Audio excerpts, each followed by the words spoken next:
Привет!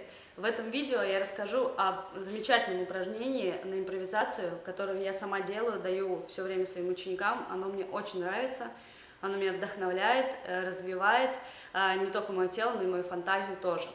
Итак, упражнение называется очень просто. Я дала им такое кодовое название «Воздух, ветер». Что это такое? Есть я, есть мое тело и есть пространство вокруг меня. Моя задача подключить фантазию и представить, что дует ветер. Это может быть легкий ветерок, сильный порывистый ветер с дождем, что угодно. Попробуйте выбрать, какой вариант сейчас подходит именно вам.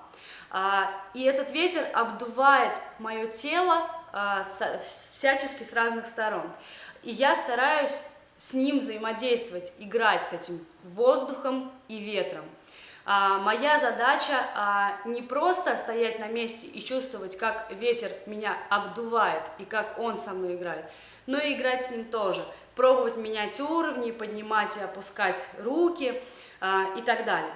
Будет здорово, если вы будете качать, делать степы и другие основные элементы хаус-дэнса и попробуете вот эту концепцию воздух-ветер, это ощущение применить именно на свою базу, на свою основу, на то, как вы сейчас танцуете хаус.